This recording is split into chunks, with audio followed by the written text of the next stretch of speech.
I attended the will reading simply to sever the rotting ties with my family.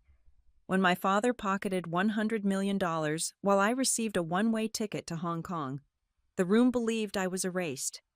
3 days later, outside the airport, a stranger met my eyes and spoke 5 words. "Your father took the bait." I realized then the money was not a reward. It was a trap. My name is Scarlett Ward. At 37 years old, I have spent the better part of my adult life putting out fires. As the Director of Crisis Coordination at Northline Civic Supply, my daily existence is governed by managing disasters. Yet, nothing in my professional career prepared me for the suffocating stillness of the library in my family estate in Charleston. I returned not out of grief, but out of a grim obligation to witness the final closing of a ledger. We were here for the will reading of my grandmother, Evelyn Ward, the ruthless architect of the Ward Meridian Group, a private logistics empire. The air conditioning battled the heavy, humid South Carolina afternoon pressing against the windows. The room was packed with people who only gathered when there was blood in the water or money on the table. To every person here, I was the uncontrollable daughter. I was the one who walked away from the family business years ago because I could not stomach their moral compromises. They looked at me with a mixture of wariness and disdain. Directly across from me sat my father, Victor Ward. He wore a bespoke navy suit, his posture relaxed, his expression fixed in a serene mask of premature victory. Beside him sat his second wife, Celeste. She dabbed her perfectly dry eyes with a silk handkerchief, ensuring everyone noticed her performance of grief. At the head of the heavy mahogany table sat Nolan Price, the longtime family attorney. He was visibly sweating under the weight of my grandmother's final commands. The rest of the room was padded with board members and relatives who had always been far more acquainted with the trust fund than with the matriarch. Nolan cleared his throat, the sound sharp in the quiet room. He adjusted his glasses and began to read the dense legal jargon. The minor bequests took agonizingly long, a calculated build-up to the main event, and then it arrived. The distribution of the primary estate. Nolan looked down at the parchment, his voice gaining resonance. To her only son, Victor Ward, Evelyn bequeathed a staggering sum, $100 million in liquid cash, but the money was only the beginning. He was also granted sole lifetime use of the sprawling coastal mansion we were sitting in, along with the title to my grandmother's custom-built yacht. A silent exhale rippled through the room. Celeste stopped dabbing her eyes and placed a manicured hand over my father's wrist. Victor did not gasp. He simply nodded slowly, his lips curling into a tight, self-satisfied smile. It was the look of a man who believed the universe had finally recognized his superiority. In the eyes of everyone present, my father was the absolute winner. Then, the heavy silence shifted. The invisible spotlight swung away from the victor and landed on me. Nolan shuffled the heavy cream-colored papers. He did not look me in the eye. His hands trembled slightly as he reached into his briefcase and pulled out a single, painfully thin envelope. He slid it across the mahogany table. It stopped precisely in front of me. I stared at it. There was no bulky legal document inside. I picked it up. The paper was crisp. I broke the seal and tipped the contents out. A single piece of paper fluttered onto the wood. It was an airline ticket, a one-way ticket to Hong Kong. I looked inside the envelope again, expecting something else, a letter, an explanation, a final cruel jab or a twisted message of affection. There was nothing. Just the sterilely printed boarding pass and the cold vacuum of rejection. The silence held before the cruelty of the room broke surface. It started with a soft, poorly suppressed chuckle from a younger cousin. That sound acted as a permission slip. Soon, a low murmur of amusement rippled around the table. Celeste tilted her head, her face contorting into a mask of exaggerated, saccharine pity. She looked at me as if I were a wounded bird, but it was my father who delivered the final blow. Victor leaned forward, resting his elbows on the table.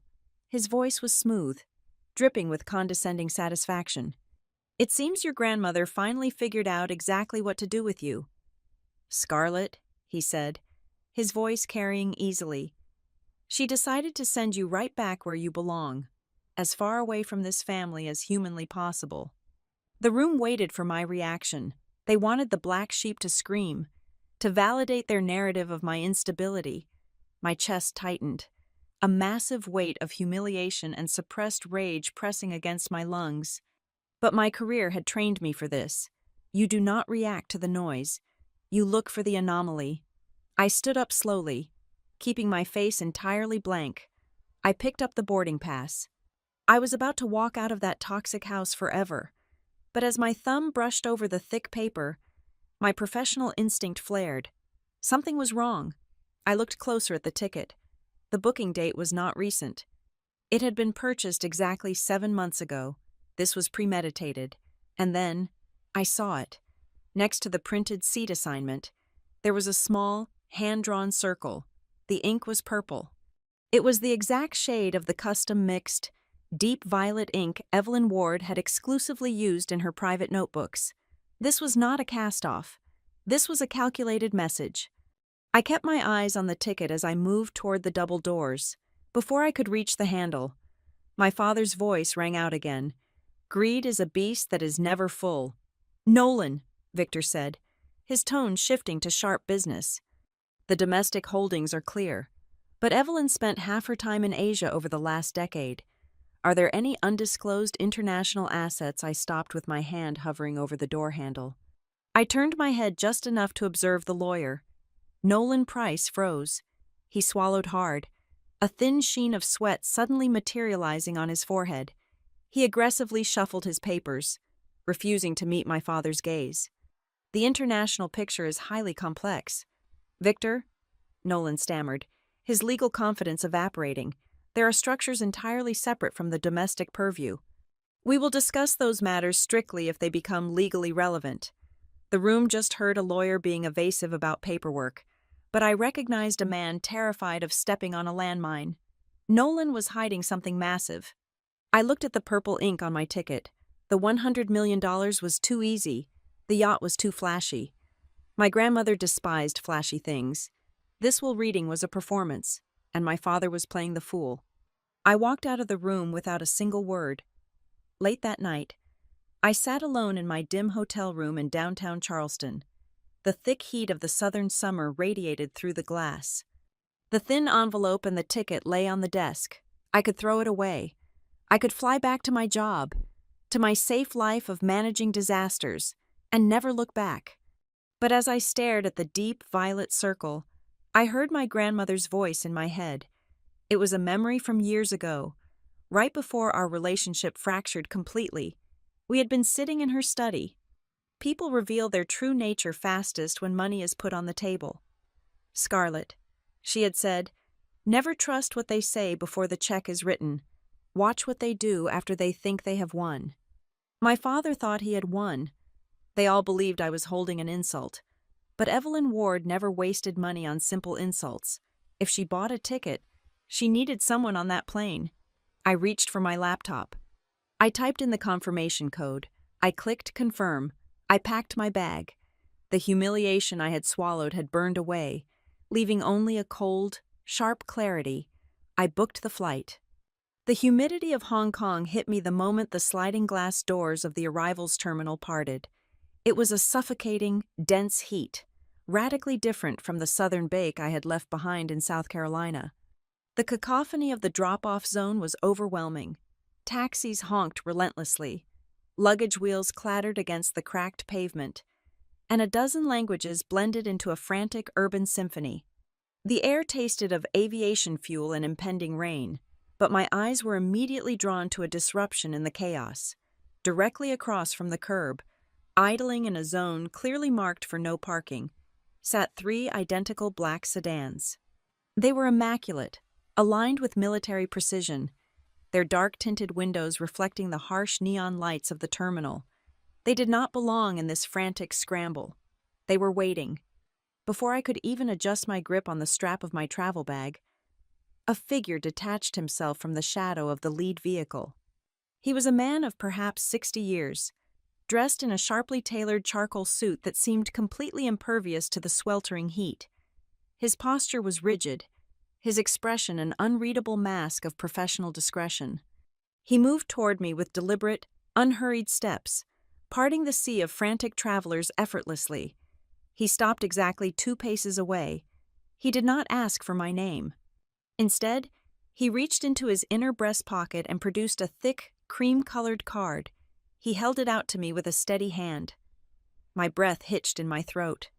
Across the center, my name was written in the unmistakable, deep violet ink my grandmother always used. The sweeping loops and sharp angles of her handwriting were a ghost materializing in the oppressive Asian night. I looked up from the card to the man's face. He met my gaze with chilling calm and spoke exactly 5 words. "Your father took the bait." A cold shockwave radiated outward from my chest, obliterating the exhaustion of the 14-hour flight. The man gestured toward the open rear door of the middle sedan. "My name is Adrian Lowe," he said, his voice smooth and faintly accented. "I was the senior legal counsel to Evelyn Ward in this region for over 2 decades. Please, get in. We have a great deal of ground to cover and very little time to waste." I slid into the chilled leather interior of the car, my mind racing through a dozen different calculations. Adrian settled into the seat beside me as the convoy smoothly pulled away from the curb, merging seamlessly into the chaotic traffic leaving the island. "You arrived on the 3rd day," Adrian stated, looking straight ahead at the sprawling illuminated skyline. "I was only authorized to wait at the terminal for a maximum of 7 days following the formal reading. Had you arrived on day 8, these cars would not be here. My explicit instructions were to permanently dissolve the holding structures and liquidate the assets to blind trusts if you failed to show. You are exactly on time." We drove in silence for nearly 45 minutes until we reached the central business district. The sheer scale of the skyscrapers towering over us felt like a physical weight. The sedans descended into the subterranean garage of a massive glass and steel monolith. We bypassed the main lobby entirely, taking a private security elevator that shot upward. My ears popped repeatedly as we ascended past dozens of floors. When the doors finally parted, I stepped into a sprawling, high-altitude command center that defied every expectation I had of hidden offshore wealth. This was no shadowy shell company office hiding illicit funds in manila folders. The floor was a hive of quiet, relentless, hyper-focused activity. Rows of analysts sat before glowing monitors tracking global shipping lanes, volatile commodity prices, and intricate supply chain logistics. The walls were lined with massive digital maps displaying real-time cargo movements across the Pacific Ocean. It was sterile, ruthlessly efficient, and vibrating with immense legitimate power. This was a machine operating at the absolute highest level of global commerce, and it was entirely invisible to the world my father inhabited. Adrian led me past the main bullpen and into a massive corner office overlooking the glittering expanse of the harbor. He walked behind a sprawling obsidian desk and unlocked a secure biometric drawer. He withdrew a sealed envelope, heavy and ancient-looking, and placed it precisely in the center of the dark glass surface. "She instructed me to hand this to you only if you walked through those doors of your own volition," he said quietly, taking a step back. "If you had ignored the ticket, this envelope would have been incinerated. It contains the key to her true legacy." I reached out, my fingers trembling just a fraction of an inch, and broke the heavy wax seal. I unfolded the thick parchment. The letter was dated 2 years ago. I scanned the sharp, violet handwriting, the ink cutting aggressively across the page. "My dearest Scarlett," the letter began. "If you are reading this, it means you still possess the strategic mind and the cold anger I always knew was inside you. You saw the charade in the library for what it was. By now, Victor has been handed exactly what he always demanded from me: cash, comfort, and the pathetic illusion of absolute supremacy. But you, my girl, are about to receive what he could never understand." I read the lines again, the gravity of her words anchoring me to the polished floor. What he could never understand. I looked up at Adrian. He pressed a button on a small remote, and the smart glass wall behind him instantly transformed into a massive, high-resolution digital display. A complex, sprawling ownership chart materialized in glowing blue lines. At the very top, in bold, stark lettering, was a name I had never encountered in any of the domestic family filings or board meetings: the Harbor Lantern Trust. Adrian approached the screen, tracing the descending lines of authority with a laser pointer. "This entity," he explained, his tone shifting into a sharp, uncompromising briefing, "holds the controlling interest in a vast network of your grandmother's core assets throughout Asia and the western seaboard of the United States. It dictates the terms for the medical cold chain logistics, the disaster relief fleet, and the deep water port leases. None of this was ever fully consolidated into the domestic parent company, you know. It was deliberately and meticulously compartmentalized. It is the beating heart of the empire, generating the quiet, sustainable revenue that keeps the flashy domestic side afloat." I stared at the intricate web of corporate entities, holding companies, and operational subsidiaries. It was a masterpiece of legal engineering, designed to be entirely invisible from the outside, but absolutely dominant from the inside, and it was all routed through this single, impenetrable trust. The truth hit me with the force of a physical blow. Realigning my entire understanding of the past decade, the one-way plane ticket had never been a final insult. It was not a dismissal to the other side of the world. It was an invitation, heavily disguised as a public humiliation. It was the very first test in a brutal gauntlet Evelyn had meticulously constructed before her body failed her. She needed to know if the fire in me had been entirely extinguished by years of corporate exile and relentless family alienation. She needed to see if I would accept the degradation of the domestic will reading, or if I would follow the faint, nearly invisible breadcrumbs she had left specifically for me. Adrian continued to outline the staggering scope of the trust. He detailed long-term leases on major shipping terminals, exclusive contracts with pharmaceutical giants for vaccine distribution, and a fleet of specialized cargo vessels that Victor did not even know existed.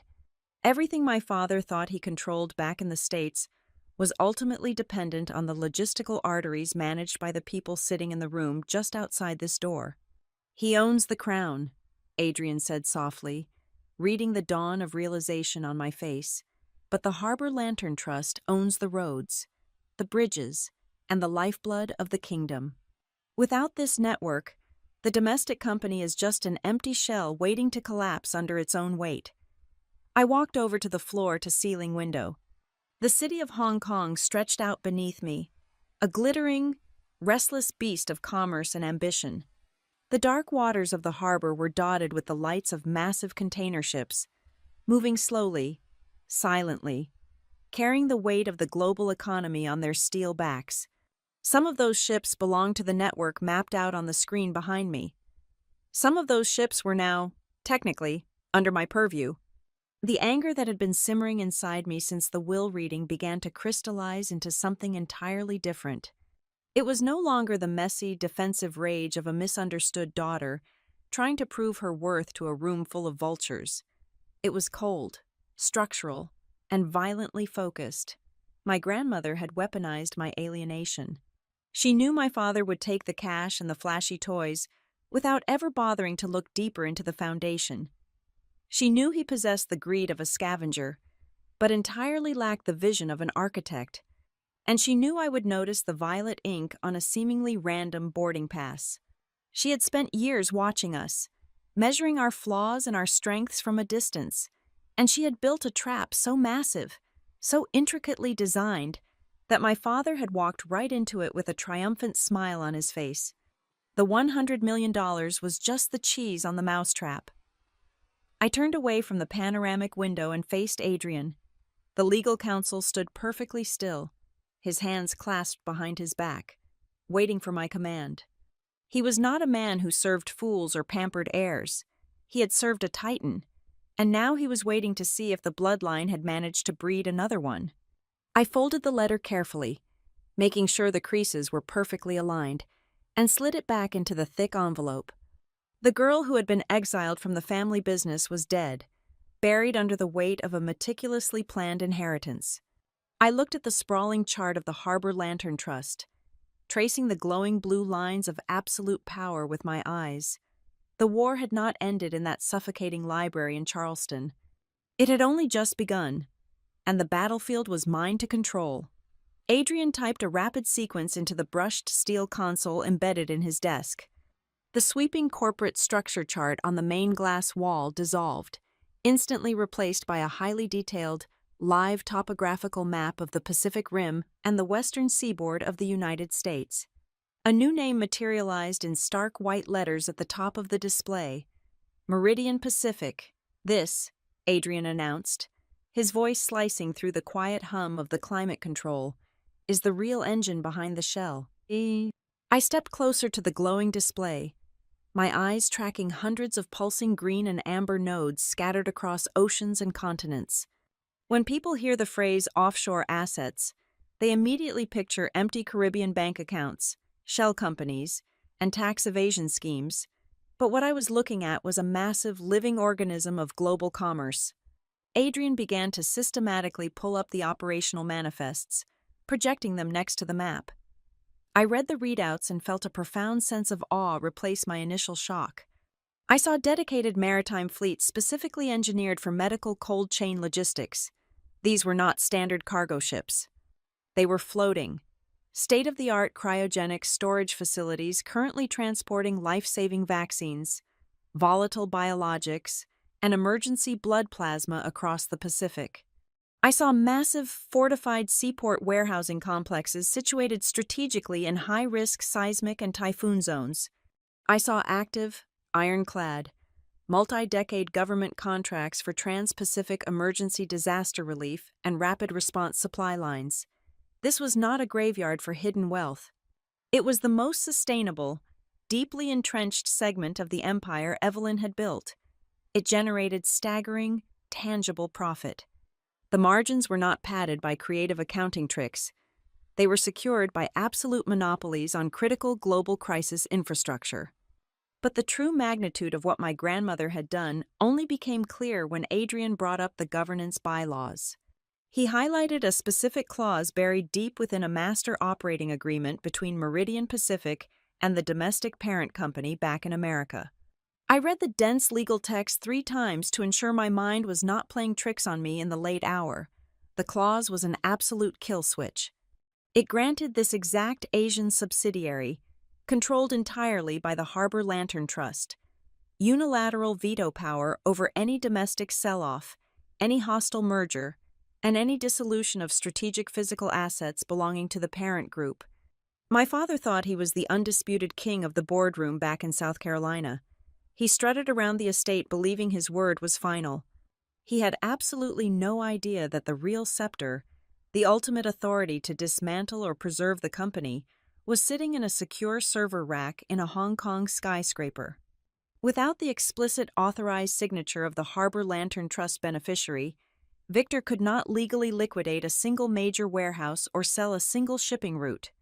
He was a king locked inside a castle, completely unaware that someone else held the deed to the land underneath it. Adrian turned away from the screen and walked over to a heavy floor safe. He retrieved a thick leather-bound ledger and handed it to me. It was Evelyn's personal strategic diary. The leather was worn smooth from years of handling. I opened it and turned the thick, cream-colored pages.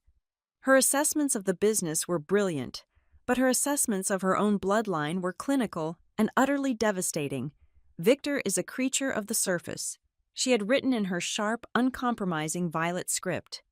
He is hopelessly hypnotized by fast liquidity and the illusion of immediate power. He would eagerly sell the future of this company just to hear the applause of the board today. He understands the daily price of our stock, but he is completely blind to the actual, physical value of our infrastructure. I turned the page and my breath caught in my throat. I saw my own name, underlined twice. Scarlett is the only one who ever fought me on the balance sheet. The entry read, "She is the only one who explicitly refused to cut the disaster relief supply routes simply because they were not optimized for maximum quarterly profit." She understands a fundamental truth that escapes her father. True power comes from what you hold when the world falls apart, not what you sell when the market is up. Reading those words violently yanked me back 8 years into the past. The memory tasted like copper and old, bitter regret. I had been sitting in a sterile, freezing boardroom in Charleston, surrounded by my father, Celeste, and a pack of sycophantic financial advisors. They had presented a ruthless, clinically detached restructuring plan. It demanded the immediate closure and liquidation of 4 major supply warehouses located dead center in the Gulf Coast hurricane corridor.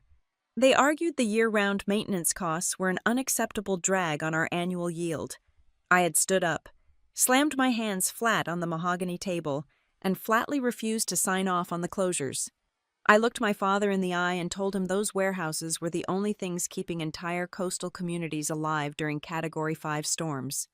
I told him we were a logistics company, not a hedge fund, and we had an obligation to the regions we serviced. My father had laughed. He called me naive, a bleeding heart who let emotion cloud her judgment, and stated I had no business running a billion-dollar firm. The entire family labeled me a traitor to the bottom line. I packed my office that same afternoon, walked out the glass doors, and never went back. For 8 years. I thought Evelyn had silently agreed with them. Now, staring at her private ledger, I realized my defiance was exactly what had earned me the keys to the real kingdom. I closed the heavy ledger and looked up at Adrian. My father walked away from that reading with $100 million in liquid cash. I said, keeping my voice dead level, "That is a massive amount of capital to fight a war with. Adrian, it buys a lot of lawyers and a lot of influence." Adrian allowed a razor-thin, almost imperceptible smile to touch his lips. It was the first time I had seen the stoic man show any genuine amusement. "That $100 million is nothing more than a highly publicized severance package," he corrected softly, his tone laced with a quiet, lethal satisfaction. It was deliberately and surgically separated from the core operating capital of the group. It carries absolutely zero controlling shares. It grants no board seats. It provides no voting rights regarding the overarching empire. It is pure, dumb cash. He walked back over to the console and brought up a new document, a heavily redacted legal covenant filled with dense, impenetrable clauses. If Victor simply takes the money, buys a few more oceanfront properties, and remains quietly in his coastal mansion, he will die a very wealthy, blissfully oblivious man, Adrian explained. But Evelyn knew her son better than anyone. She knew his ego would never allow him to accept that there was a hidden room he was not allowed to enter. Adrian pointed to a specific paragraph glowing on the screen. If he attempts to hunt down the rest of the estate, if he makes a single aggressive legal move to pierce the veil of the Harbor Lantern Trust, he automatically triggers a series of defensive legal tripwires Evelyn designed herself. By formally challenging the international structure, he places his own inheritance in catastrophic legal jeopardy. The clauses are completely automated. The moment he files a motion for discovery against these assets, the trap snaps shut. The silence in the sprawling office grew incredibly heavy, thick with the staggering implication of what Adrian had just revealed. My pulse hammered a steady, rhythmic beat against my ribs. I thought back to the will reading. I remembered my father leaning forward, his eyes gleaming with insatiable greed, asking Nolan Price about undisclosed international assets. He could not just take his massive victory and walk away. He had to have it all. The 5 words Adrian had spoken to me outside the sweltering airport were not a dramatic metaphor. They were a literal status update. Victor was already pushing himself toward the tripwire. This was not going to be a messy, emotional family feud fought with screaming matches in mahogany libraries and tearful accusations in the press. This was a meticulously engineered corporate slaughter. And my role in this impending war was not to aggressively attack him. My role was far colder and required far more discipline. I simply had to stand back, hold the door wide open, and let my father believe he was about to win one final, glorious victory right before the floor completely collapsed beneath his feet. I looked back out at the dark harbor, the massive cargo ships moving like silent leviathans through the water, and I knew exactly what I had to do next. For the next 72 hours, the opulent corner office transformed into a relentless war room.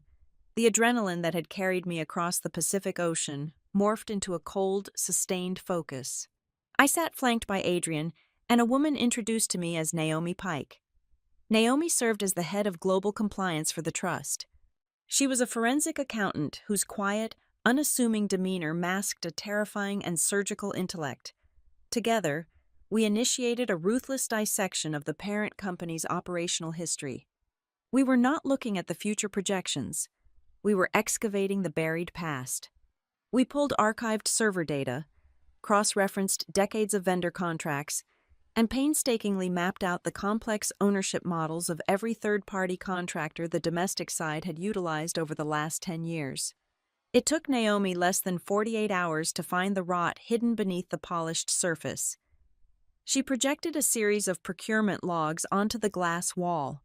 At first glance, they appeared to be standard, unremarkable agreements with independent logistics suppliers based in the American Midwest. But Naomi layered the bank routing data directly over the corporate registries.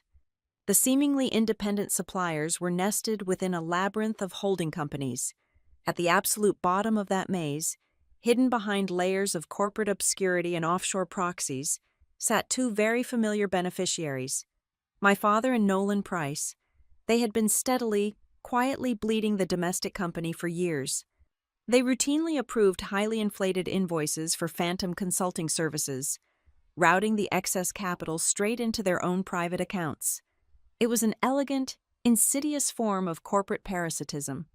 The immediate instinct of an angry daughter would be to leak this damning data to the financial press or hand it directly to the federal authorities. I felt the familiar burn of betrayal flare in my chest, a desperate, childish urge to confront him and tear down his flawless public reputation. But my career in crisis coordination kicked in, suffocating that emotional impulse before it could take root. I stared hard at the data. It was highly suspicious, perhaps even fatal in a protracted civil suit, but it was historical. A clever defense attorney could easily drag the litigation out for years, claiming administrative errors or blaming subordinate executives who had conveniently resigned. To execute a flawless decapitation, I did not just need evidence of past sins. I needed my father to actively, willingly commit a fatal error in the present tense. I needed him to dig his own grave while the whole world was watching. I turned to Adrian and outlined my strategy. We were going to feed him a heavily sanitized, carefully redacted summary of the international holdings. I instructed Naomi to compile a dossier that revealed just enough of the Asian infrastructure to prove its immense profitability, but completely obscured the defensive legal mechanisms Evelyn had installed. We would send this document back to the United States. It would act as a blazing beacon, illuminating a massive, unclaimed treasure chest just outside his current reach. My father was a man who physically could not tolerate the idea of leaving money on the table. Once he saw the staggering numbers, his ego would entirely override his caution. He would view the $100 million he had just inherited not as a final victory, but as an insulting fraction of what he was truly owed. As Naomi prepared the document, she paused and unlocked a highly secure partition on her tablet. "There is one more element you must be aware of," she said softly. "Before her health completely failed, your grandmother recorded a final sworn legal testimony on video. It is a direct address to the board of directors and the primary beneficiaries." I asked why Adrian had not shown it to me immediately upon my arrival. Naomi explained the ironclad stipulations attached to the digital file. The video was heavily encrypted and subject to strict legal release conditions. It could only be unsealed and broadcast in the event of a formal, documented dispute regarding the ultimate control of the trust. If no one challenged the current arrangement, the video would remain permanently locked. It was Evelyn's ultimate weapon, but it required an active enemy to trigger it. While Naomi finalized the redactions on the financial dossier, I began to sift through a separate physical archive she had retrieved from deep storage. These were Evelyn's personal correspondences, the physical artifacts of her final years. I opened a heavy, leather-bound folder and found myself staring at a stack of thick envelopes. My name was written across each one in that familiar, sweeping violet ink. I checked the dates stamped on the corners. They spanned the entire 7 years since my exile from the family. I carefully opened the first one. It was a formal invitation to join her in Tokyo to evaluate a new shipping route.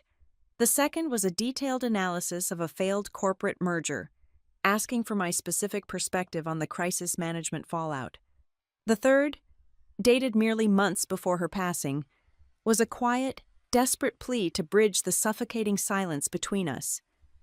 My hands began to shake as I realized the catastrophic magnitude of what I was holding. None of these letters had ever reached my apartment in Chicago. None of these messages had ever breached my inbox. I looked at the routing slips attached to the physical copies.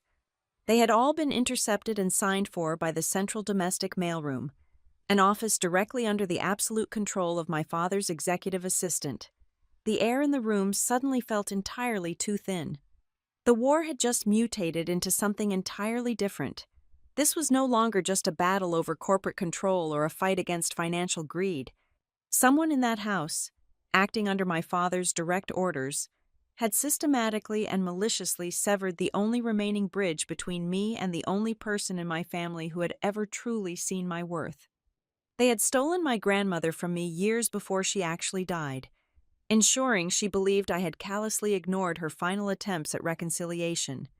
The cold, strategic detachment I had been maintaining cracked, replaced by a dark, absolute resolve.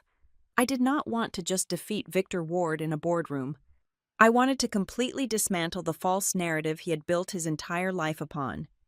I instructed Adrian to send the redacted financial summary directly to Nolan Price's private secure server. Attached to that document, I included a single, brief message directed exclusively to my father. It contained no threats, no accusations, and no emotional appeals. It was forged from pure steel. If you wish to understand the full scope of the legacy you have been denied, I wrote, you will cease sending lawyers and you will present yourself in Hong Kong. Through the surveillance network Adrian maintained within the domestic communication channels, we received a detailed report of the exact moment the message was delivered to the estate in Charleston.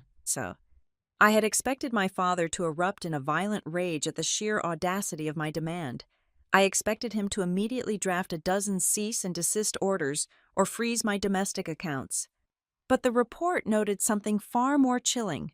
Upon reading the financial summary and my ultimatum, my father did not shout. He dismissed his staff, poured himself a glass of expensive bourbon, and smiled. When Adrian relayed that detail to me, a profound, eerie calm washed over the war room. That smile was the ultimate confirmation that the psychological warfare had worked perfectly. My father was completely blind to the trap. He smiled because he thought I had finally broken under the pressure. He believed I had discovered the hidden assets, but lacked the authority or the intelligence to control them, and was now desperately calling him across the world to negotiate a surrender. He was already planning how to strip the trust bare and toss me aside with a pitiful settlement.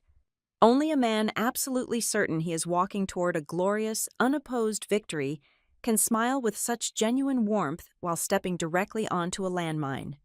I looked at the stack of stolen letters on the desk, the violet ink glowing under the harsh office lights. He was coming, and I was ready to let him bring about his own downfall.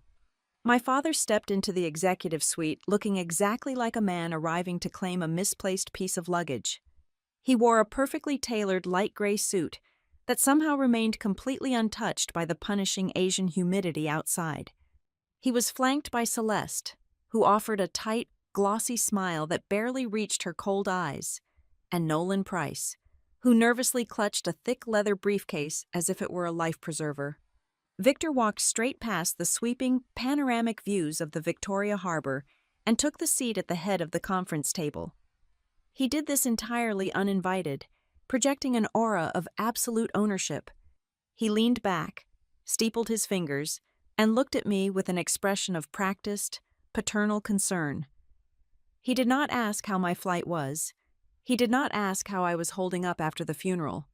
He started his assault by offering protection. He smoothly suggested that the international legal landscape was far too treacherous for someone with my specific background in civic supply management. He painted Adrian and the entire Hong Kong corporate team as predatory operators, a group of shadowy lawyers ready to take advantage of an inexperienced, grieving heir. His voice dropped an octave, adopting a tone of gentle, condescending persuasion. He proposed a clean break. He offered me a highly generous, 8-figure buyout right then and there. He spun it as a chance for me to take a massive sum of money and live comfortably, far away from the crushing, complicated pressure of global corporate governance. He wanted me to believe he was doing me a massive favor by removing the burden of my grandmother's secret empire from my shoulders. I did not raise my voice. I did not throw the stack of stolen letters in his face to prove his deceit. I simply let him finish his prepared speech. When the room fell silent, I stood up and invited him to physically inspect the very thing he was so desperately trying to buy from me.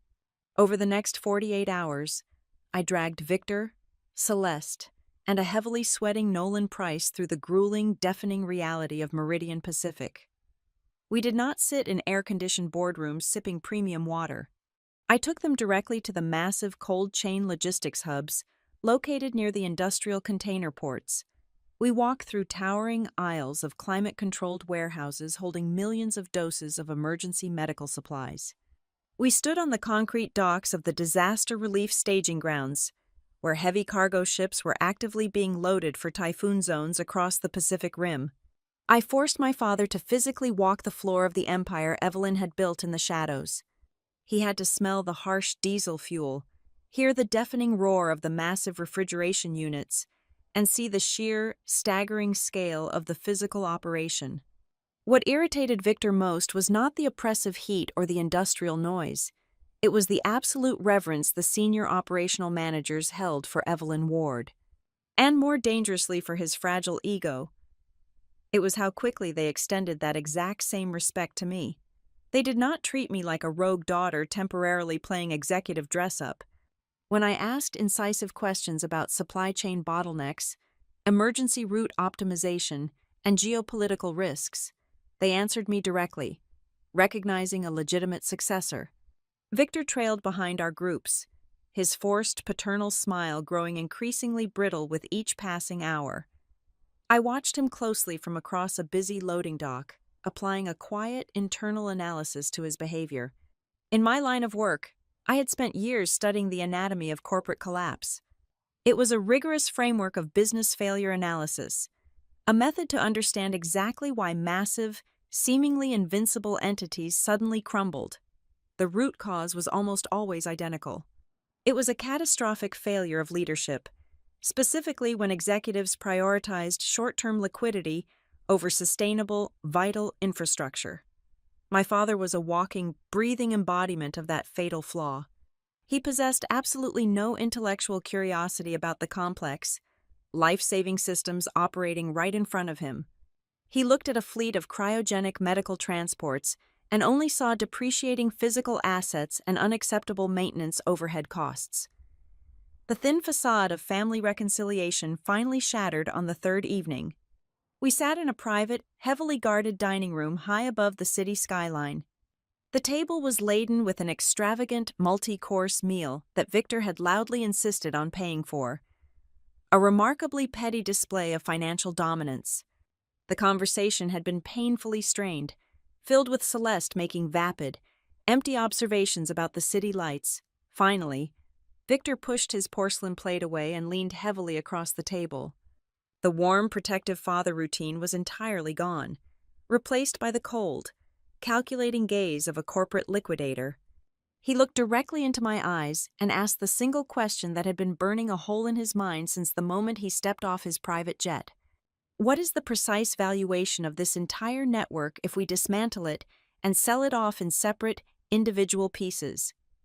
He did not care about the ironclad medical distribution contracts. He did not care about the relief routes keeping coastal cities alive. He only wanted to know the scrap value of the empire. In that exact moment, watching the naked greed illuminate his face, I knew any lingering sliver of moral authority he thought he held had evaporated completely. He had profoundly lost the ethical war before the legal battle had even commenced. I kept my face perfectly still. I politely excused myself from the table under the pretense of taking an urgent phone call from the coordination center.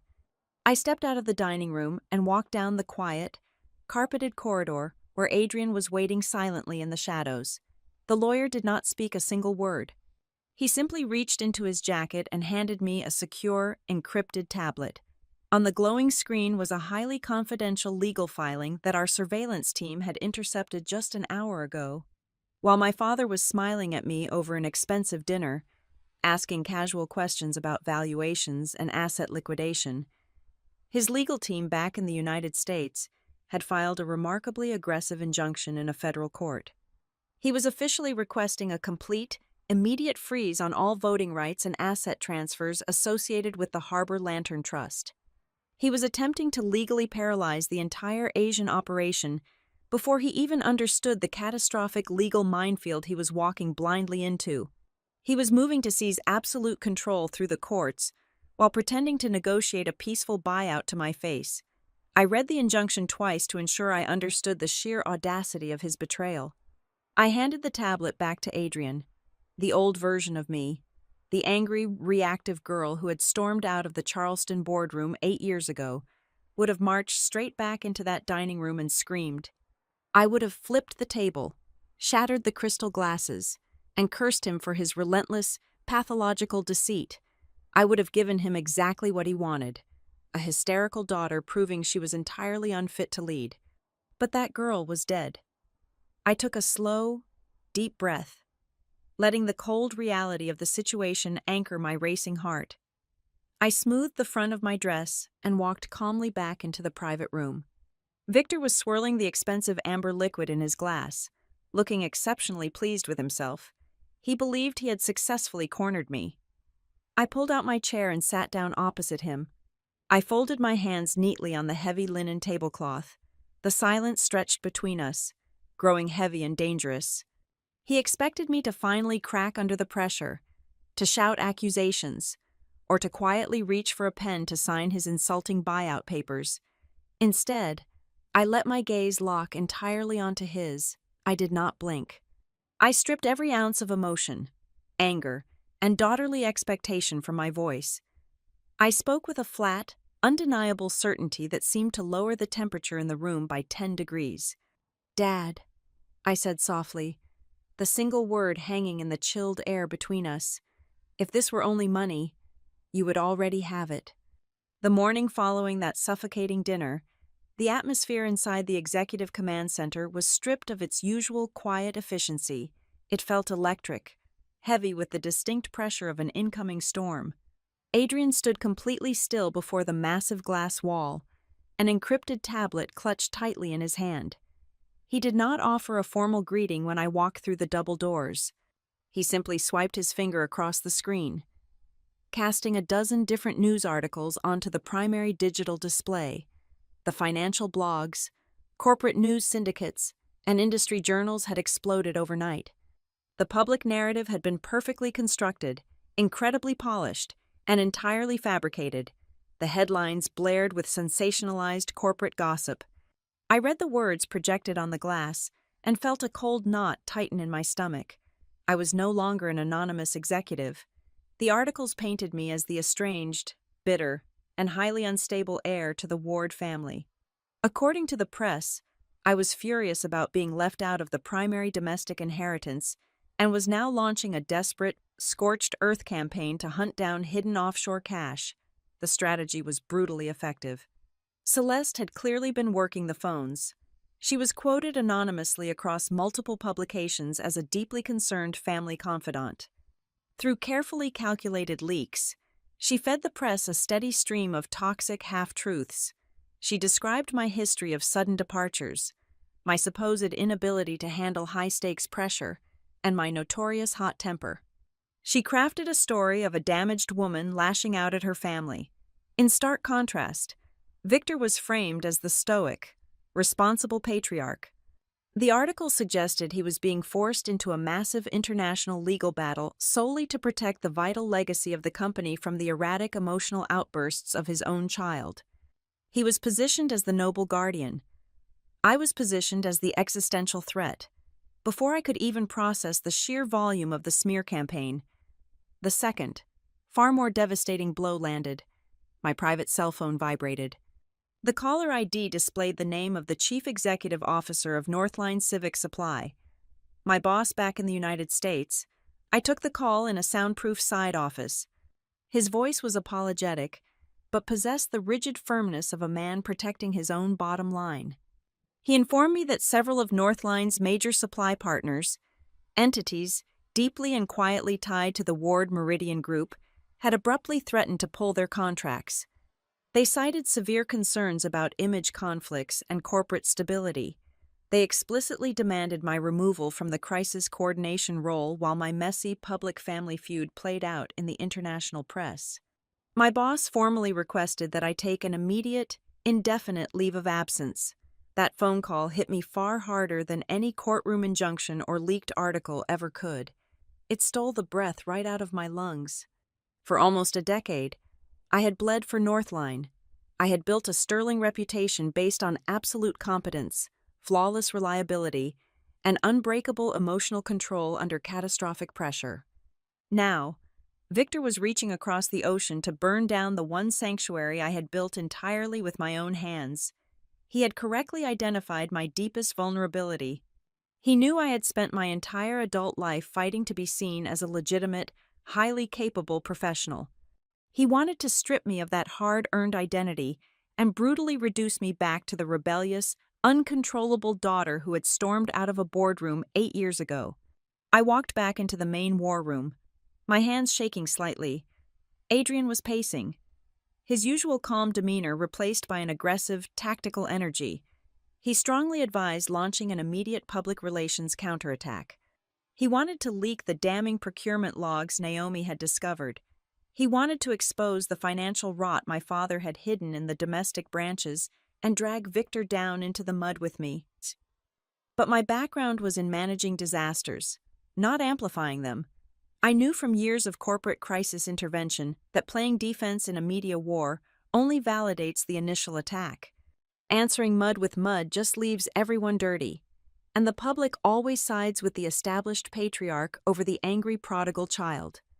I needed a move so cleanly devastating, so unassailable, that it would instantly shatter their fabricated narrative. I looked at Adrian and Naomi, pushing the exhaustion and the stinging betrayal out of my mind. I instructed Adrian to draft an immediate, legally binding public declaration and release it to every major financial outlet across the globe. I was formally requesting a comprehensive, independent forensic audit of all international and domestic assets tied to the Ward Meridian Group. I demanded that the auditors specifically scrutinize every single entity operating under the Harbor Lantern Trust, including the very assets I was poised to inherit. I wanted every ledger opened, every contract reviewed, and every hidden transaction brought into the blinding light. Adrian stopped pacing. He stared at me, genuinely shocked by the sheer scale of the order. He warned me that initiating an audit of that immense magnitude would temporarily freeze our own operations and open our entire Asian playbook to intense, hostile scrutiny. I told him that was exactly the point. A greedy, unstable heir trying to steal hidden money does not voluntarily invite federal-level forensic auditors into her own house. A thief relies on darkness. Only someone with absolute integrity and nothing to hide demands the lights be turned on. We issued the press release less than 2 hours later, beating the closure of the Asian financial markets. The effect was practically instantaneous. The senior executives, fleet managers, and regional directors within Meridian Pacific, who had been nervously watching the media smear campaign unfold, immediately recognized the strategic brilliance of the move. Transparency cemented my authority in a way that no defensive press conference ever could.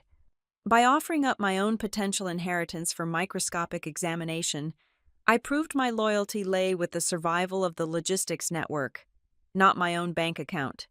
Victor lost his absolute control over the public narrative in a single afternoon. Our intelligence gathering indicated he was furiously throwing a tirade in his luxury hotel suite. He had assumed I would panic, fight back emotionally, and prove his point. Instead, I had calmly locked the doors and called the police on both of us.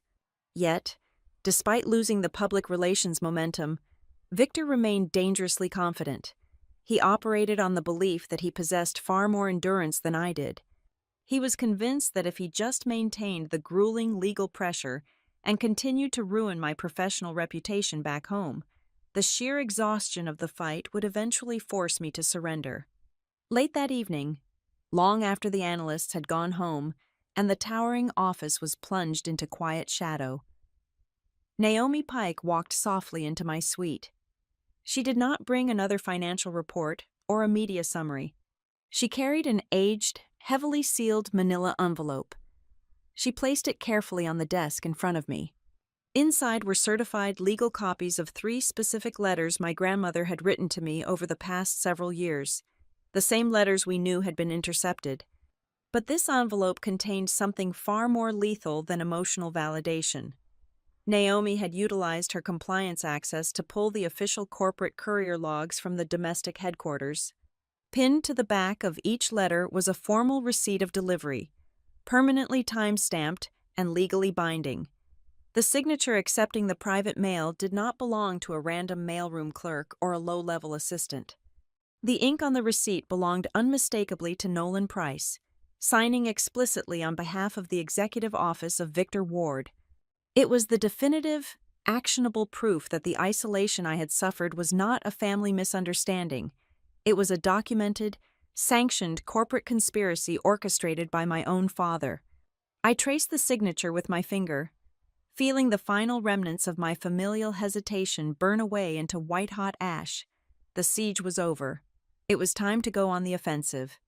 The silence in my suite felt suffocating as I stared at the 3 certified copies of the letters Naomi had left on my desk. For years, I had built a fortress around my heart, believing my grandmother had completely washed her hands of me. I carefully broke the seal on the oldest envelope. The parchment was thick, the violet ink still vibrant. As I read the first few lines, a profound, agonizing numbness spread through my chest. Evelyn was not writing to reprimand me. She was writing to offer me a position. She had formally requested that I return to the company as a senior strategic advisor, citing my unparalleled understanding of crisis infrastructure. I opened the second letter, dated 2 years later. The tone was no longer strictly professional. It was laced with a quiet, dignified sorrow. She asked why I had ignored her previous overtures. She wrote about her failing health and her desperate need for someone in the family who valued the physical foundation of the business over the daily stock ticker. The third letter, written just months before her death, was a final, raw plea for reconciliation. I sat perfectly still, letting the sheer magnitude of the deception wash over me. Every single Thanksgiving dinner, every brief family gathering where my father had pulled me aside to sadly inform me that Evelyn was too disappointed to speak with me, it had all been a meticulously choreographed lie. He had not just stolen my inheritance, he had stolen my family. He had deliberately starved a relationship to death to ensure I remained isolated and powerless. The numbness gave way to a white-hot, paralyzing rage. It was a physical sensation, burning the back of my throat. I was so consumed by the revelation that I barely registered the sound of the suite door opening. Naomi Pike walked in, carrying a heavy encrypted hard drive. She saw the letters spread out on my desk and the murderous clarity in my eyes. She did not offer pity. She simply plugged the drive into the secure terminal on the glass table. She explained that while I was processing the physical mail, she had finished decrypting Evelyn's most highly secured digital vault. It contained unedited operational diaries and covert internal audio recordings from the executive boardrooms in Charleston. Naomi triggered a playback file from 4 years ago. The crisp, digitized audio filled the room. I heard my grandmother's voice, sharp and unyielding, clashing violently with the smooth, condescending tone of my father. They were arguing over the Meridian Pacific portfolio. Victor was aggressively lobbying to liquidate the entire Asian medical logistics network.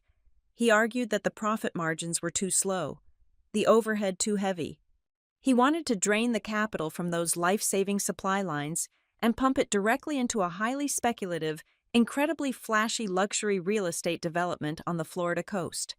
He wanted to trade refrigerated vaccine ships for penthouses. Evelyn brutally shut him down, calling his vision hollow and his greed an existential threat to the legacy. But the audio file was merely the prelude to the true devastation. Naomi brought up a series of archived internal emails and redacted compliance reports dating back exactly 8 years. This was the exact timeline of my supposedly catastrophic career failure. I leaned closer to the monitor, my heart hammering a frantic rhythm against my ribs.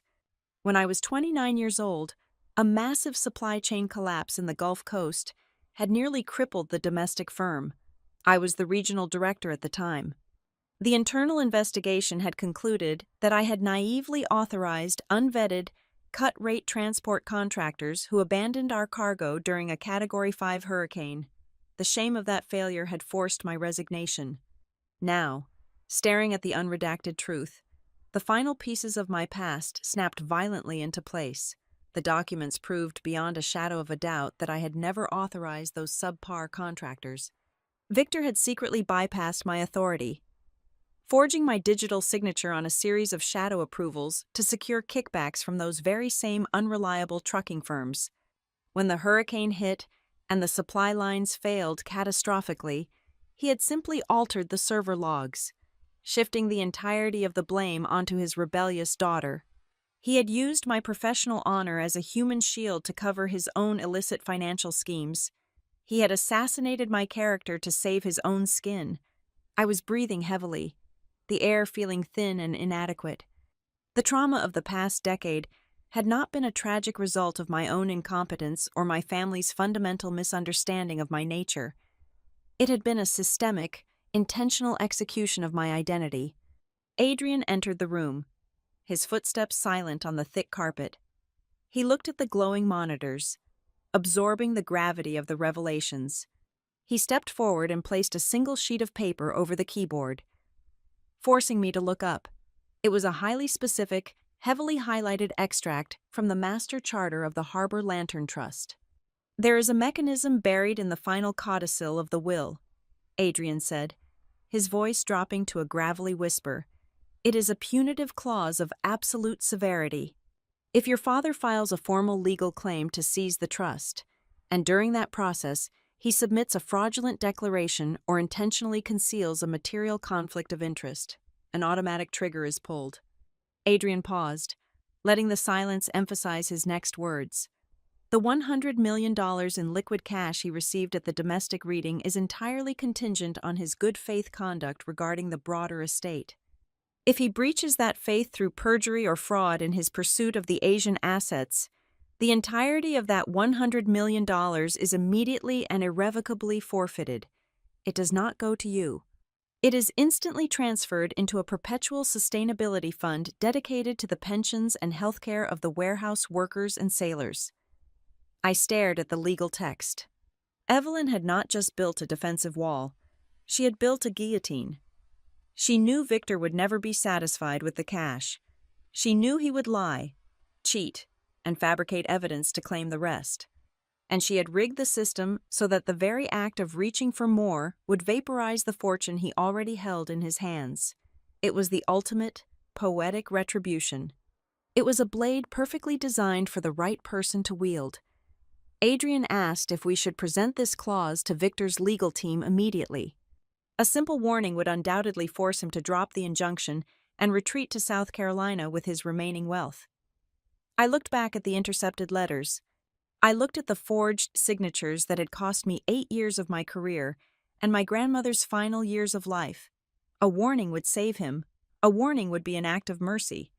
I folded the extract and handed it back to Adrian.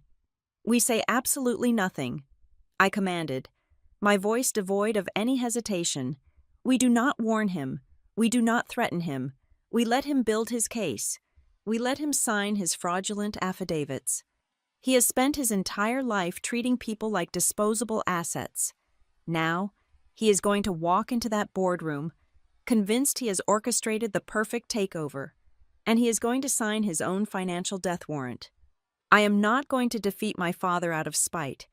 I am going to let his own boundless greed destroy him.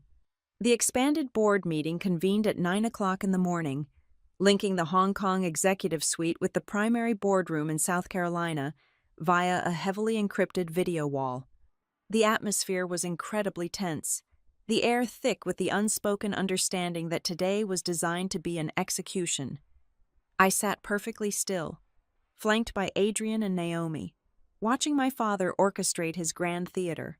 Victor did not simply rely on his own lawyers, he had brought in mercenaries. He introduced an incredibly slick, highly aggressive external valuation expert and a former senior auditor who had conveniently spent the last 5 years working for a rival logistics conglomerate. They took the floor with rehearsed, clinical precision.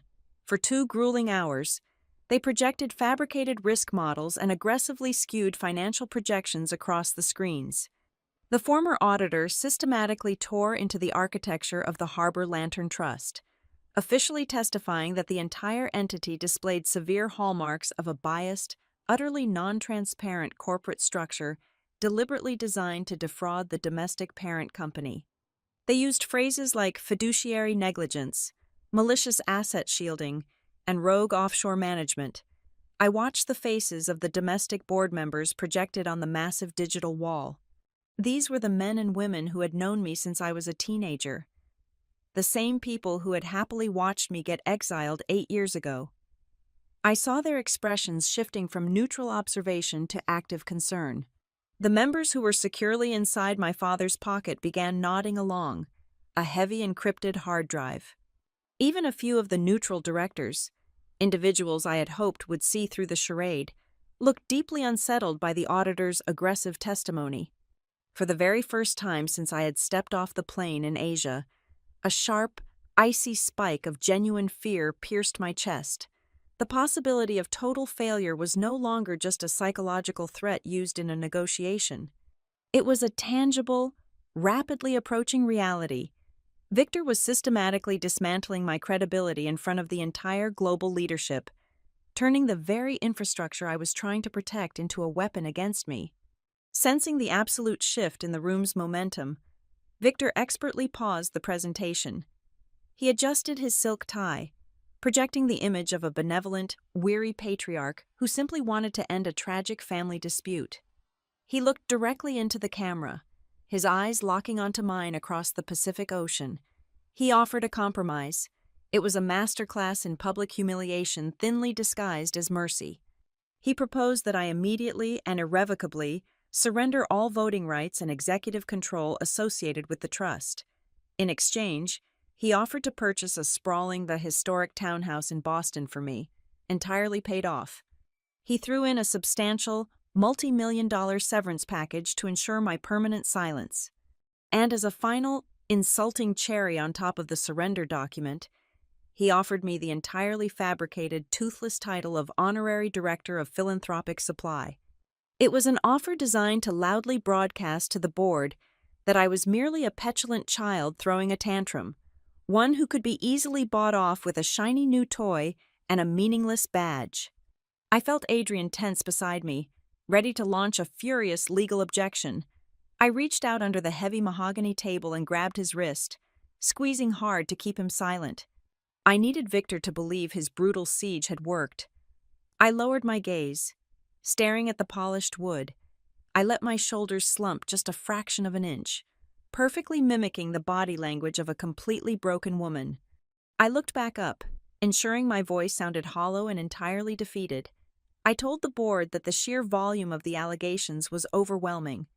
I formally requested a recess of 24 hours to consult with my counsel and seriously consider the terms of the settlement. A terrifyingly warm, triumphant smile spread across my father's face. He graciously granted the recess. He genuinely believed that his relentless media smear campaign, combined with the crushing legal pressure of the fabricated audit, had finally snapped my spine. He thought the war was over. At 2 o'clock the following morning, the Hong Kong Command Center was completely dark except for the harsh, glowing light of Naomi's primary workstation. She had not slept. She had been aggressively hunting through the shadow ledgers, tracing the exact trajectory of the cash inheritance Victor had received at the initial reading. She called me over to the terminal, her fingers flying across the keyboard to unlock a highly classified banking portal. "Look at the collateral holding accounts," she whispered, her voice vibrating with suppressed adrenaline. He could not just take the win. He could not just walk away rich. I leaned over her shoulder, my eyes scanning the heavily encrypted banking data she had managed to intercept through the compliance network. Victor had not deposited his inheritance into a conservative trust or used it to purchase luxury real estate as he usually did. Instead, he had taken exactly $75 million of that cash and locked it into a high-yield escrow account at an aggressive investment bank. He was actively using the bulk of his liquid inheritance as direct collateral to secure a massive, highly leveraged corporate loan. The destination of that loan was glaringly obvious. He was quietly preparing a hostile maneuver to sweep up all the remaining floating shares of Ward Meridian back in the United States. He wanted to dilute the voting power of the neutral board members and establish an absolute dictatorial grip over the domestic parent company.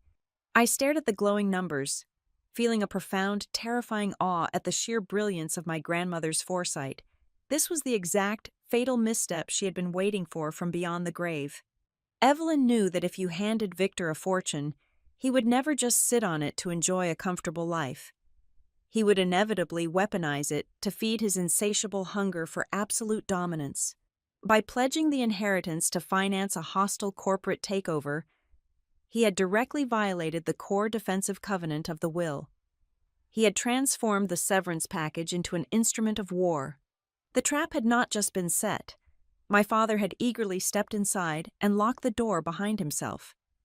I turned away from the monitors, my exhaustion instantly replaced by a cold, hyper-focused clarity.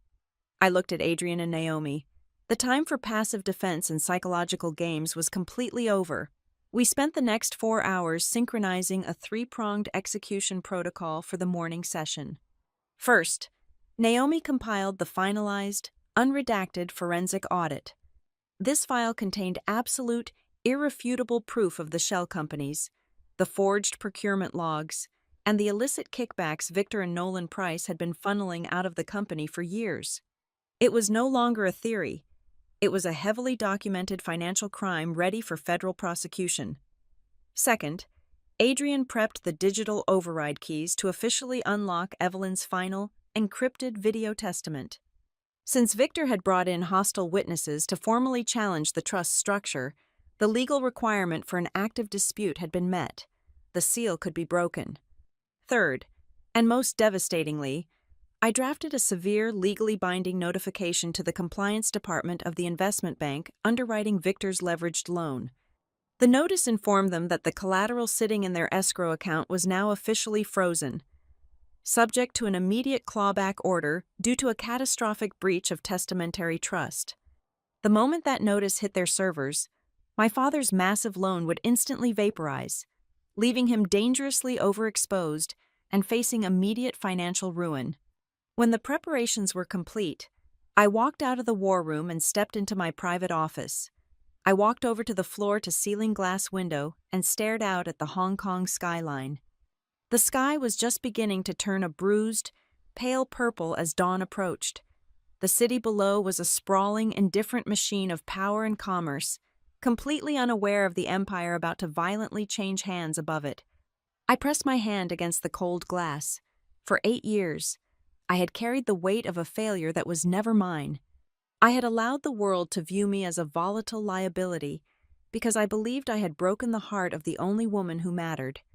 But tomorrow morning, I was not just going to reclaim my truth or secure a logistical supply chain. I was going to systematically pull the pillars out from under my father's throne. I was going to tear off the polished, respectable mask he had worn his entire life and force the entire world to look at the greedy, hollow man hiding underneath. The countdown was finished. The stage was perfectly set. It was time to let him fall. The temperature in the executive suite felt artificially low, a biting chill that seeped straight into the marrow of my bones. When the encrypted video link to the South Carolina boardroom flickered to life at exactly 9 o'clock in the morning, the silence was absolute. and suffocating. Victor sat directly at the head of the domestic table, exuding the relaxed, magnanimous posture of a conquering general waiting to receive a formal surrender. The directors arrayed around him looked at my projection on the massive digital wall with a mixture of quiet pity and severe impatience. In their eyes, my 24-hour recess had officially expired, and I was merely a desperate woman entirely out of time, clinging by my fingernails to the edge of a sheer cliff. Nolan Price slid a thick, leather-bound document across the polished mahogany table toward my father. Victor picked up a heavy gold fountain pen. He did not look at my face on the screen. He looked directly into the camera lens, addressing the global board of directors. He stated, his voice dripping with practiced, paternal sorrow, that it brought him profound personal agony to take this necessary legal step. He then formally submitted a sworn, notarized affidavit to the corporate record. The declaration explicitly claimed that during the years Evelyn constructed the international holding structures, she was suffering from severe, undocumented cognitive decline. The document further accused me of exploiting her diminished mental capacity to maliciously conceal vital corporate assets from the legal, rightful heir. Victor signed his name with a smooth, theatrical flourish. I watched the dark ink dry on the high-resolution feed. Beside me, Adrian remained perfectly still, though I could sense the microscopic, electric shift in his posture. Naomi kept her eyes locked securely on her terminal. In that exact fraction of a second, the irreversible, lethal mechanism my grandmother had meticulously hidden within the trust was fully engaged. By submitting a fraudulent declaration under oath to claim the Asian network, Victor had unknowingly severed his own lifeline, but we could not celebrate. The room remained incredibly dangerous because the trap was a complex legal construct, and legal constructs require time to officially execute. The immediate, real-world fallout of his signature, however, was terrifyingly swift. Naomi's secure console flashed with a rapid succession of urgent, silent red alerts. The aggressive legal filing in the United States had instantly triggered automated risk management protocols across our international financial partners. 3 major allied banks in the Asian region, utterly terrified of being caught in the crossfire of a massive, hostile corporate civil war, temporarily froze our operational credit lines. The lifeblood of the logistics network was suddenly and violently choked off. I saw the alerts detailing delayed fuel payments for the cryogenic medical vessels and frozen port docking fees in Manila and Taipei. The actual, physical supply chain was buckling under the crushing weight of my father's fabricated dispute. On the video feed, several previously neutral board members began to visibly panic, whispering frantically to one another. They were terrified of the impending operational chaos, demanding an immediate resolution before the global markets opened and the company stock plummeted into oblivion. Sensing the rising panic and recognizing his absolute tactical advantage, Victor pushed the blade infinitely deeper. He instructed his technical team to project a series of intercepted personal emails onto the main presentation screen. They were messages I had allegedly sent to the domestic office over the past 8 years. But as I read the text glowing on the wall, my blood ran completely cold. They had been violently spliced together, stripped entirely of their original context. A firm professional refusal to attend a meaningless corporate gala was heavily edited to look like a vicious, arrogant dismissal of my grandmother's declining health. A sharp, analytical critique of a flawed supply route was manipulated to sound like I viewed the entire family legacy with absolute, venomous contempt.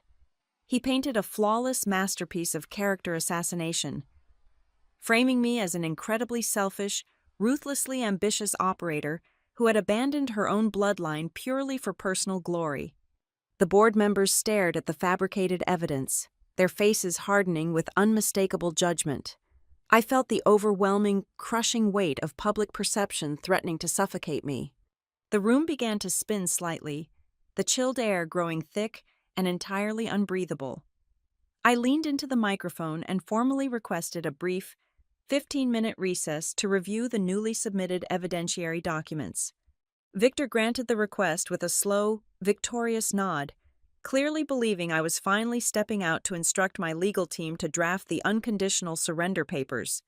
I pushed my heavy chair back and walked briskly out of the freezing war room, pushing open the heavy glass doors leading out to the private executive terrace.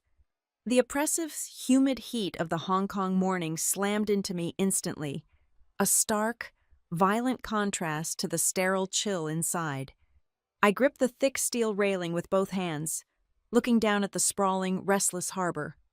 The deep water was choked with activity, massive container ships slowly navigating the channels, completely oblivious to the boardroom war raging above them. For the very first time since I found the one-way ticket in Charleston, a profound, physically exhausting doubt washed over my entire body. I actually considered taking his insulting, pathetic compromise. I stared at the dark water and thought about the absolute ease of giving up. If I signed his papers, I would get the historic townhouse in Boston. I would get millions of dollars in a silent severance package. I would never have to sit in a room with Victor, Celeste, or Nolan Price ever again. But far more importantly, the international banks would instantly unfreeze the credit lines. The cargo ships would refuel. The emergency medical supplies would reach their critical destinations across the Pacific. I could stop the bleeding immediately. I could end this incredibly ugly, dirty war right here on this balcony and walk away into a quiet, heavily funded life. My chest ached with the sheer exhaustion of fighting a man who possessed absolutely no moral boundaries.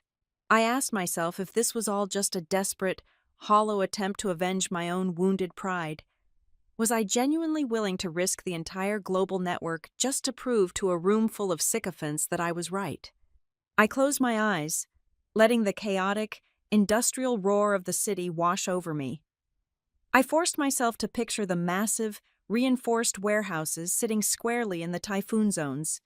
I pictured the thousands of dock workers, drivers, and regional logistics coordinators who relied entirely on this infrastructure to feed their families and protect their communities.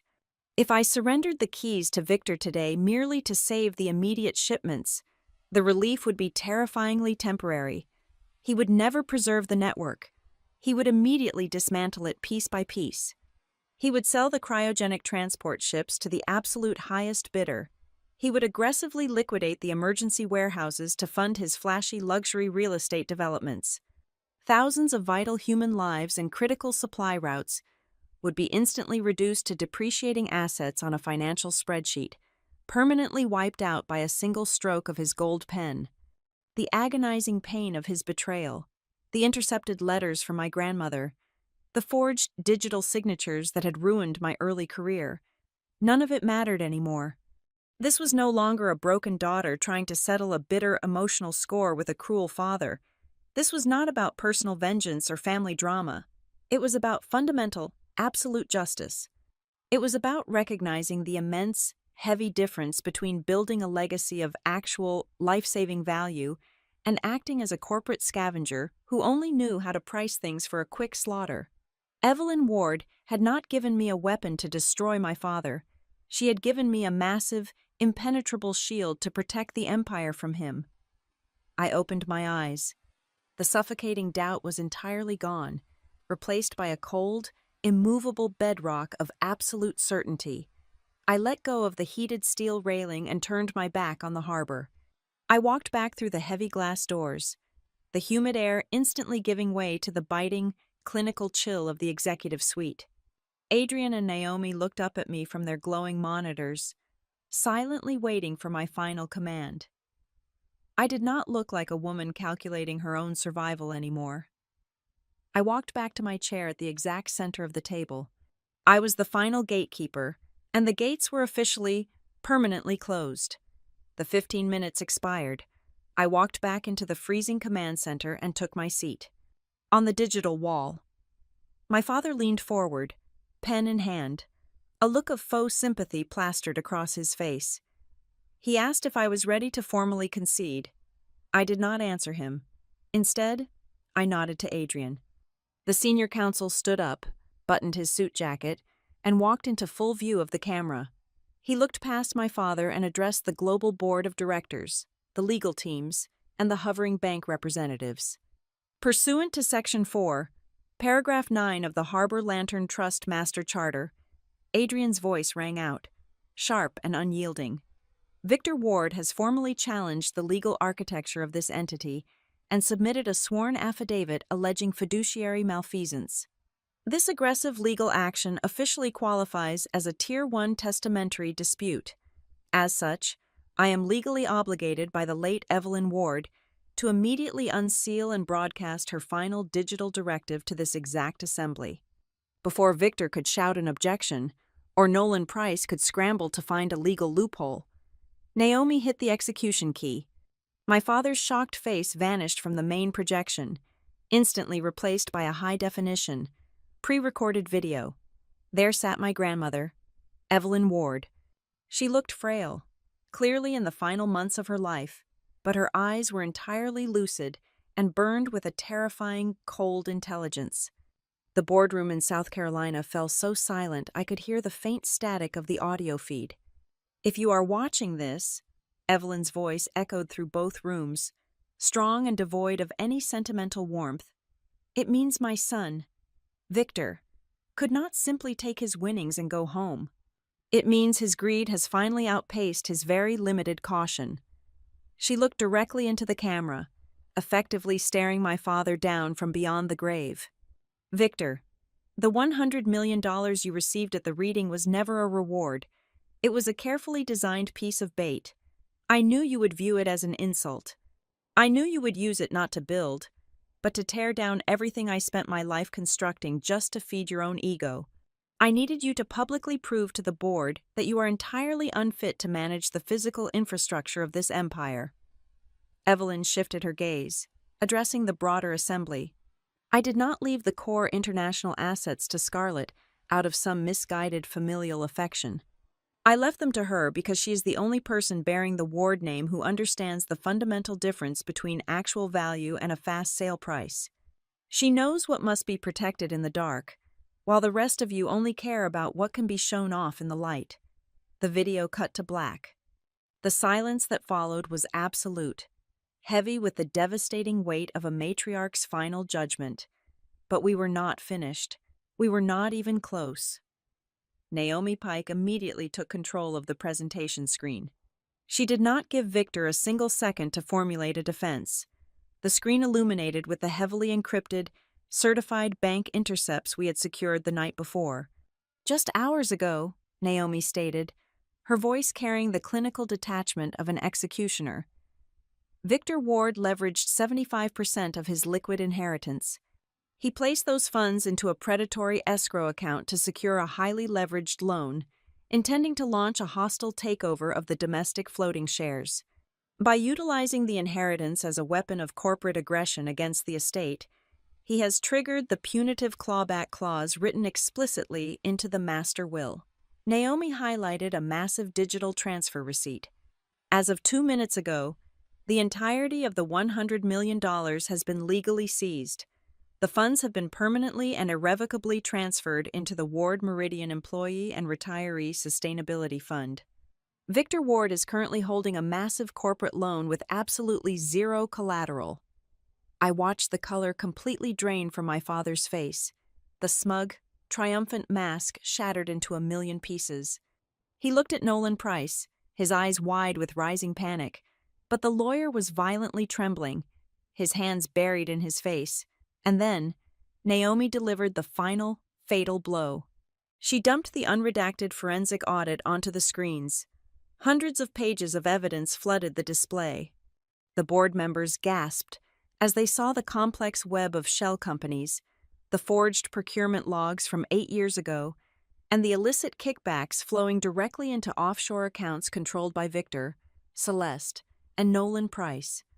The quiet, insidious bleeding of the company was finally dragged into the blinding fluorescent light. The sheer volume of the undeniable proof broke Victor completely.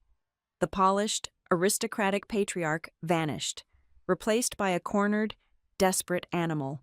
He leaped out of his heavy leather chair, his face violently red, and began screaming at the camera. He pointed a trembling finger at me, his voice cracking with hysterical rage. "You think you won!"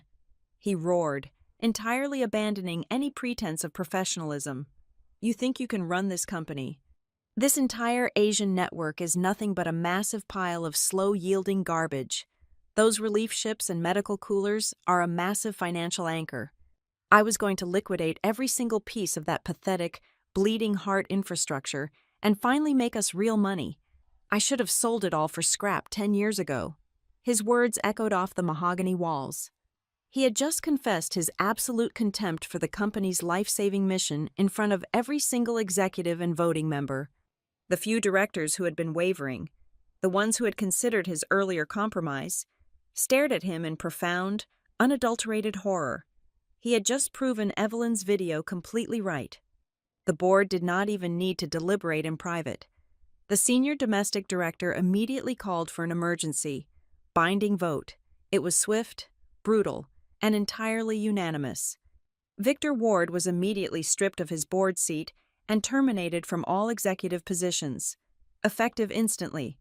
Nolan Price was formally suspended, escorted out of the building by corporate security, and his files were seized for the impending criminal and civil investigations. Finally, the board formally recognized my position. They legally ratified me, Scarlett Ward, as the undisputed controller of the Harbor Lantern Trust, granting me absolute strategic veto power over the entire global system. When the video feed from South Carolina finally cut out, plunging the main digital wall back into darkness, the adrenaline that had been keeping me upright for days slowly began to recede. Adrian and Naomi stood beside me, their expressions reflecting a deep, exhausted satisfaction. They offered quiet congratulations, acknowledging the monumental shift in power. But I did not feel the urge to pop champagne or celebrate loudly. I walked away from the heavy conference table and returned to my private office. I stood before the massive glass windows, looking down at the sprawling, vibrant port of Hong Kong. The sun was fully up now, casting a brilliant golden light across the dark water. The massive cargo ships were moving steadily, carrying the vital supplies that would continue to flow uninterrupted because of what we had done today. I reached into the pocket of my blazer and pulled out the thin, slightly crumpled one-way boarding pass. I traced the small circle of violet ink with my thumb.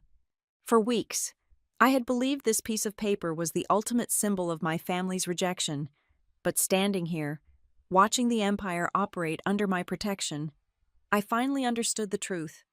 The humiliation I had suffered in that stuffy library in Charleston was never a punishment. It was a crucible.